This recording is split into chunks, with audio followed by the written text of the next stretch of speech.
අයිබුවන් මම හර්ෂණ රුක්ෂාන් විදායක සභික සිවිල් බුද්ධි පෙරමුව.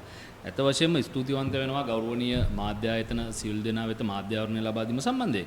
ඇත්ත වශයෙන්ම මේ මාධ්‍ය හමුව කැඳවන්න ප්‍රධාන හේතුව තමයි අපිට දශක එහෙක දෙහෙක පමණ ඉතිහාසයෙන් දැන් අපිට නොයෙකුත් নানা ආකාර අත්දැකීම් තියෙනවා මේ පිරමීඩ් ව්‍යාපාරම් සම්බන්ධයෙන්. නැත්තම් පිරමීඩ්යයි කියාගෙන කළු සල්ලි සුදු කරන ව්‍යාපාර සම්බන්ධයෙන් අපිට අත්දැකීම තියෙනවා.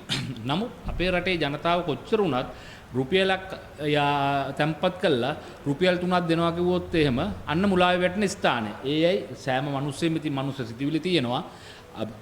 අඩු මුදලකින් වැඩි ලාභයක් ලබන්න. ඒකට අපිට එක කාලයකදී අපිට මතකයි සක්විති රණසිංහගේ සිදුවීම. ඊට පස්සේ පසු කාලිනව සිදු වුණා EAP සිදුවීම.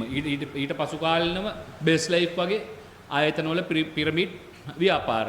ඊට පස්සේ මෑතකදී TTK වැනි ට්‍රිලියන ගණන් බිලියන ගණන් මිනිස්සු ආයෝජනය කළා. ඒ ආයෝජනයන් හරහා මිනිස්සුන්ට තම සතයක් ගන්න නැති වෙච්ච අවස්ථා තියෙනවා. වර්තමානයේදී දැන් පෙනී යනවා ලංකාවේ ඉන්න ප්‍රසිද්ධ ක්‍රිකට් ක්‍රීඩකයෙක් 1996 ලෝක කුසලන් ජයග්‍රහණය ලංකාවට ගේන්න අපරිමිත සේවයක් ඉෂ්ට කර ඒ අසහාය ක්‍රිකට් ක්‍රීඩක කුමාර ධර්මසේන මහතා පින්තන්න ප්ලාන්ටේෂන් නමින් ව්‍යාපාරයක් කරගෙන යනවා. මේක ඇත්තටම මේක අගවුට් කියන ශාකය අවුරුදු 8ක් වැවෙන්න ඕනේ ශාකයක්. ඒ වැවෙන්න ඕනේ ශාකේ අවුරුදු 3ක් වගේ මේ කාලෙකදීත් මේගොල්ලන් ප්‍රතිලාභ ආයෝජනයේට ප්‍රතිලාභ ලාභාංශ නිකුත් කිරීමට පටන් ගන්නවා. ඒ කියන්නේ ව්‍යාපාරයේ මේ ස්වභාවය කුමක්වත් මොහු මුදල් ලබා දෙන ක්‍රමවේදයක් තමයි මෙතන යන්නේ. අපි දන්නා තරමට අපිට ලැබිලා තියෙන දත්තහ වාර්තාත් එක්ක. එතකොට අපි අහනවා ඔබතුමාගේ කීර්ති නාමය අපි ඇත්තට ගරු කරනවා.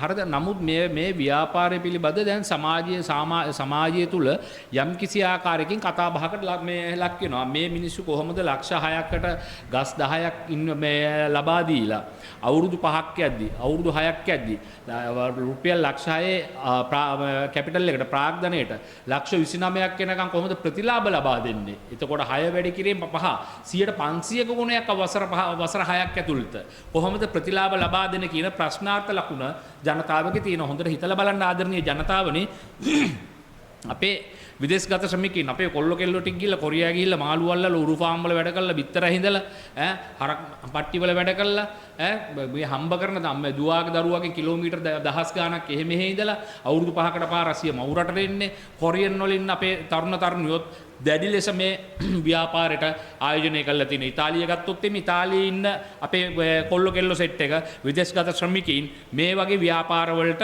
ආයෝජනය කරලා තියෙනවා. ඒකට හේතුව තමයි ඔවුන්ගේ සිතුවිල්ල තමයි බොහෝ දුරට අපි හැමදාම රටේ ඉන්න ඕනේ අපි හම්බ කරන එකෙන් දෙගුණයක් තෙගුණයක් ගන්න පුළුවන් කියන යයි සිතුවිල්ල ඔවුන්ගේ හිතවල පැන නගිනවා ඇති. නමුත් පිරමීඩ් ජාවාරම මේ ආකාරයෙන් එන ජාවාරම පිරමීඩ් ජාවාරම සාමාන්‍යයෙන් මුල් මාස මුල් අවුරුදු දෙක හොඳට ගෙවනවා. ඉතුරු අවුරුදු 3 අර ගෙවුවා වගේ පස් ගුණයක් අලාභ තමයි තමන්ට ආයෝජනය කරපු ආයෝජකින්ට ලබා දෙන්න. ඉතින් අපි මේ පිළිබඳ විමසිල්ලෙන් පසු වෙනවා. මොකද මහා බැංකුව අධිපති මහා බැංකුවෙන් නිතර නිවේදන නිකුත් කරනවා පිරමීඩ් ජාවාරම් වලට අහු වෙන්න එපා. පිරමීඩ් ජාවාරම් වලට මුදල් යොදවන්න එපා. මහා බැංකුවට අපි මතක් කරලා සිටිනවා මහා බැංකුව අධිපති අතු කාර්ය මණ්ඩලයට විධායක ශ්‍රේණිය සැමටම පිරමීඩ්යයි කියා ගන්නා හෝ පිරමීඩ්යයි සැක කරන කිසිම ආයතනයකට ලංකාවේ ගනුදෙනු ලංකාවේ ශ්‍රමිකයින්ගේ ලංකාවේ විදේශගත ශ්‍රමිකයින්ගේ මුදල් දැහැගන්න මුදල් හූරා කණ්ඩ මේ අහිංසක මිනිස්සුන්ගේ දඩමීමා කරගෙන මේ පිරමීඩ් ජාවාරම් කරන්න ඔබ මහා බැංකුවේ අධිපති නම් ඔබ මහා බැංකුවේ විධායක ශ්‍රේණියේ ඔබ මහා බැංකුවේ අධ්‍යක්ෂකවරයෙක් නම් ගරු මුදල් ඇමතුමනි කියන්න එපා කරුණාකරලා ඉවරලා ඒ පිරමීඩ් ජාවාරම් කරුවන් ක්‍රියා ප්‍රතිපාටිය නවත්තන්න ඔවුන්ව වහම අත්අඩංගුවට ගන්න ඔවුන්ව වහම අත්අඩංගුවට ගන්න ඕනේ. මොකද ලංකාව කියන්නේ හරි අමුතු රටක්. මේක මිනිස්සුන්ගේ ඔලු ගෙඩි වල තියෙන අදහස් වෙනස් කරන්න හරි අමාරුයි. පාපූරුවේ යෑම තහනම් ෆුට්බෝඩ් එකේ යෑම තහනම් යන්නෙම් පාපූරුවේ. මෙතන කෙල ගසන්න එපා කිව්වොත් මෙතන බල්ලා කෙල ගහන සෙට් එකක් ඉන්නේ මේකේ. ඉතින් ඒ හන්දා අපේ රටේ මිනිස්සුන්ගේ මානසිකත්වය තේරුම් ගන්න අපි දැන් ක්‍රමක්‍රමයෙන් යම්කිසි ආකාරයකින් ධනාත්මක පැත්තකට යනවා. නමුත් ඍණාත්මක පැත්තට ඇදලා ගන්න මේ වගේ ඔන්ලයින් මාෆියාකාරයෝ ඉන්නවා. මේ වගේ පිරමීඩ් ජාවාරම් කරුවෝ ඉන්නවා. මේ වගේ යම්කිසි පුද්ගලයින්ගේ කීර්ති නාමයන් විකුණගෙන යම්කිසි ආකාරයකින් ආයෝජන පෙන්නලා තවත් පුංචි සක්විතල මේ රටේ බිහි වෙනවා.